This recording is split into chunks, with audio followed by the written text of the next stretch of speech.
అప్పులకు సంబంధించి ఇప్పటికి చేసినటువంటి అప్పులు చాలవన్నట్లు మళ్ళీ 68,000 కోట్ల అప్పులకు సంబంధించి తీసుకురావడం కోసం అర్జెంటుగా ఆర్థిక మంత్రి పయ్యావుల కేశవ్ గారు ఢిల్లీకి వెళ్ళారు.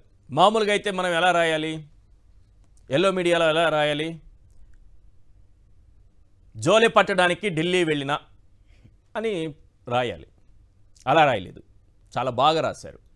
ఏమని రాశారంటే ఢిల్లీకి పయ్యావులా అంటే ఎట్లుంది ఇది, బెంగళూరులో బాహుబలి అన్నట్టుందా? అలాగే రాస్తారు.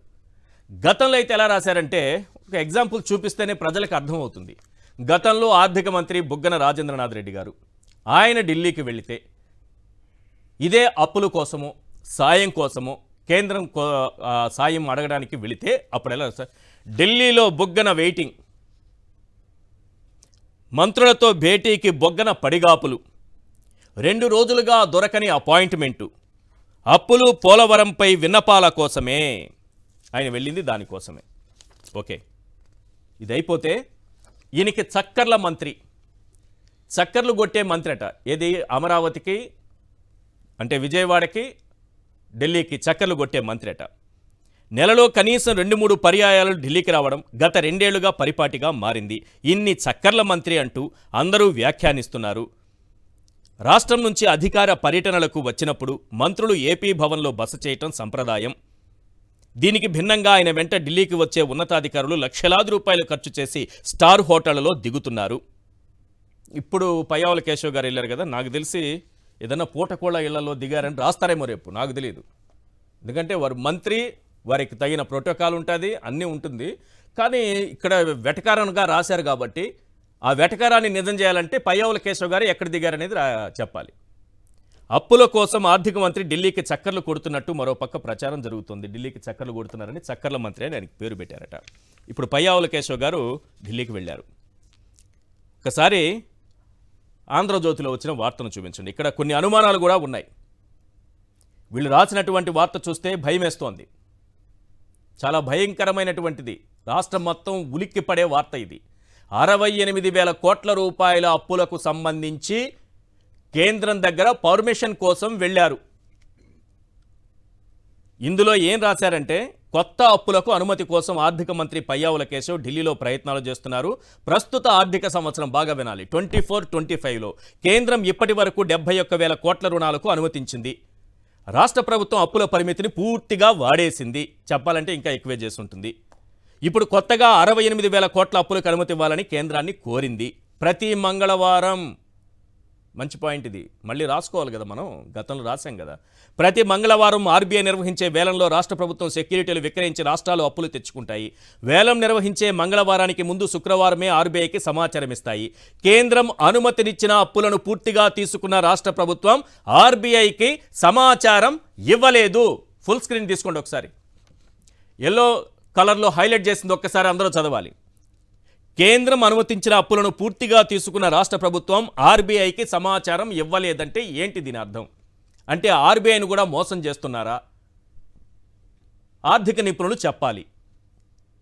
ఆర్బీఐకి సమాచారం ఇవ్వలేదు. దీంతో కేంద్రం నుంచి ఎలాగైనా అనుమతి తెచ్చుకొని ఆర్బీఐకి తెలియజేసి మంగళవారం వేలంలో పాల్గొని అప్పు తేవాలని రాష్ట్ర ప్రభుత్వం ఆలోచిస్తోందట. ఈరోజు ఉదయం పేపర్ ఓపెన్ చేస్తే, నిన్న అసెంబ్లీ చూస్తే చంద్రబాబు నాయుడు గారు చెప్పిన మాటలు వింటే ఎంత తీయగా చెవులో అమృతం పోసినట్టు, మీకందరికీ సంపద సృష్టించడం నేర్పిస్తానన్నారు కదా, పయ్యావుల కేశవ్ గారికి ఒక్కరు నేర్పిస్తే చాలా 5.5 కోట్ల మంది ప్రజల్ని పక్కన పెట్టి వారికి ఒక్కరికి నేర్పిస్తే 68,000 కోట్ల అప్పుల కోసం ఆయన పాపం పడిగాపులు కాసే పరిస్థితి రాదు కదా. ఇప్పటి వరకు చేసినటువంటి అప్పులు ఒకసారి స్క్రీన్ పైన చూపించండి. ఇది చాలదన్నట్లు 68,000 కోట్ల అప్పులట. ఆర్బీఐకి సమాచారం ఇవ్వలేదంటే ఇప్పటి వరకు. ఇప్పుడు కేంద్రం నుంచి ఎలాగైనా అనుమతి తెచ్చుకొని ఆర్బీఐకి తెలియజేసి మంగళవారం వేలంలో పాల్గొని అప్పు తేవాలని రాష్ట్ర ప్రభుత్వం యోచిస్తోందట. ఒకసారి మొత్తం బాబుగారి అప్పులు చూపించండి. ఎస్, బాబుగారి అప్పుల తుప్పు ఒకసారి చూడండి. బడ్జెట్ అప్పులు ఇప్పటి వరకు చేసింది 80,252 కోట్లు. కేంద్రం ఒకవేళ ఓకే చెబితే మళ్ళీ 68,000 కోట్లు అదనంగా వస్తుంది. బడ్జెటేతర అప్పులు వివిధ సంస్థలు తీసుకున్నటువంటి ప్రభుత్వ గ్యారెంటీతో తీసుకున్నది. పౌర సరఫరా సంస్థ 2,000 కోట్లు, మార్క్ఫెడ్ 6,700 కోట్లు, ఏపీఐఏసి 1000 కోట్లు, ఏపీఎండిసి 5,000 కోట్లు. మొత్తం ఏది ఈ 68,000 కోట్లకు ఒకవేళ అనుమతినిస్తే ఓకే చెబితే ఇప్పటి వరకు చేసిన 80,252 కోట్లు ఒకటి, 2,000 కోట్లు పౌర సరఫరాల సంస్థ, 6,700 కోట్లు మార్క్ఫెడ్, ఏపీఐఐసి 1000 కోట్లు, ఏపీఎండిసి 5,000 కోట్లు. ఇవి కాకుండా మళ్ళీ కేంద్రం 68,000 కోట్లకు అప్పుకి ఒకవేళ ఓకే చెబితే మొత్తం అప్పు చంద్రబాబు నాయుడు గారు అధికారంలోకి వచ్చిన తర్వాత చేసిన అప్పు, చేయబోతున్న అప్పు 1,62,952 కోట్లు అవుతుంది సార్. ఇప్పటికి మనం 1,62,952 కోట్లకు చేరుకున్నాం దాదాపుగా. ఇప్పుడు కేంద్రం ఓకే చెప్తే చేయించుకొని వస్తారు, ఎలాగో అక్కడికి చేరుకున్నాం. దీన్ని 2 లక్షల కోట్లకు తీసుకెళ్లాలిగా అతి త్వరలో. ఇప్పుడు అమరావతిని చూపించండి. ఇప్పుడు అమరావతి సంగతి తేలుద్దాం. అమరావతి కోసం అప్పులు. World bank, Asian development bank 15,000 కోట్లు. ఇందులో 13,500 కోట్లు ఇస్తారు, 1,500 కోట్లు రాష్ట్ర ప్రభుత్వం సమకూర్చుకుంటుంది. సో ఓవరాల్గా చూసినా 15,000 కోట్లు, దాన్ని అలాగే ఉంచుదాం. హడ్కో 11,000 కోట్లు. నిన్నే కదా ఒప్పందాలు అయింది, నిన్న పేపర్లో అందరం చూసాము, సంతోషించాము. జర్మనీ సంస్థ KfW 5,000 కోట్లు. అదనంగా CRDA మళ్ళీ అప్పుల్ని సమీకరించుకోవడానికి రాష్ట్ర ప్రభుత్వం ఒక అనుమతినిచ్చింది. అది ఎంతో తెలుసా? 21,000 కోట్లు. మొత్తం అప్పు ఎంతో తెలుసా? 52,000 కోట్లు ఒక్క అమరావతి మీద ఇప్పటి వరకు చేస్తున్న అప్పులు. ఇక 1,62,952 కోట్లు ఇప్పటి వరకు చేస్తున్న అప్పులు. ఓవరాల్గా రేపు కేంద్రం కానీ ఓకే చెబితే 9 నెలల పూర్తి కాకుండానే 2 లక్షల కోట్లు, గుర్తుపెట్టుకోండి సార్, 2 లక్షల కోట్లు ఏడాది కూడా దాటలేదు. ఒక్క సంక్షేమ పథకం రాలేదు, ఒక్క అభివృద్ధి పని జరగలేదు, ఒక్కరికి సూపర్ 6 అమలు కాలేదు. ఏదో సిలిండర్లు ఇచ్చారని చెప్తున్నారు, ఎంతమందికి ఇచ్చారో ఎవరిని అడిగినా ఇవ్వలేదని చెప్తున్నారు. రాష్ట్ర ప్రభుత్వం ఆ డేటా రిలీజ్ చేస్తే అసెంబ్లీలో చెప్తే చాలా బాగుంటుంది. ఇది పరిస్థితి.